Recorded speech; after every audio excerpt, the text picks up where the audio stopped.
For more on Japan-U.S. trade talks and the ongoing negotiations, I'm joined by Charles Hankla in Atlanta. He's an associate professor at Georgia State University. So Charles, U.S. and Japan, the world's first and third largest economies, represent about 30% of global output. So having said that, what is at stake here?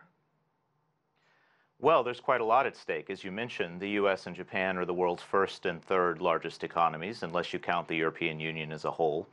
And so the bilateral trade relationship between the U.S. and Japan is quite a significant relationship, not just for those two countries, but also globally. It matters for the relationship between Japan and the Trans-Pacific Partnership, as your reporter just mentioned.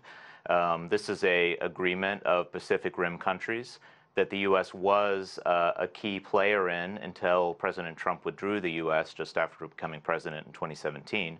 And it has a significant potential impact on the trading relationship between Japan and China.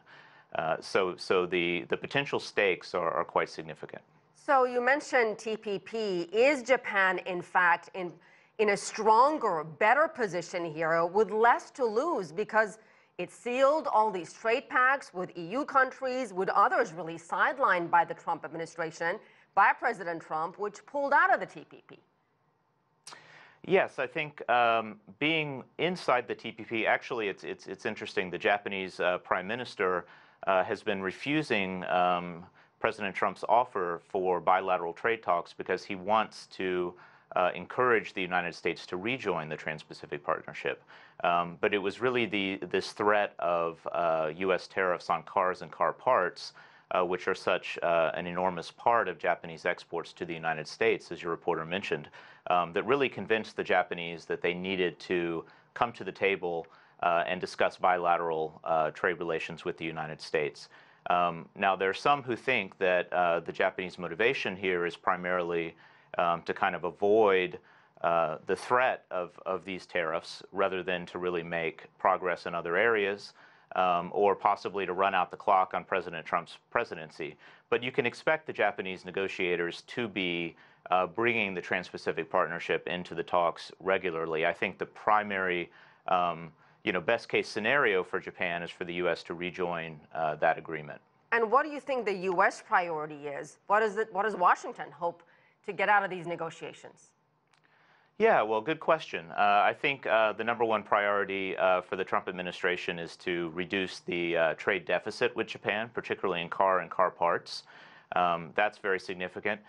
Part of what the U.S. government has accused Japan of, as it has China as well, is currency manipulation. And this is why the Trump administration would like to bring currency levels into the trade talks. But as your reporter mentioned, the Japanese government is unwilling to do so and would like to have, if these are going to be brought up, would like to have the finance ministers and the Treasury Secretary of the U.S. discuss that issue. So it's something that China wants to keep out of the talks. So right now the focus is going to be on goods. And I think car and car parts, along with agriculture to some extent, will be at the center here. Let me ask you a broader question. President Trump has made no secret of the fact he does not like multilateral deals. He likes bilateral ones.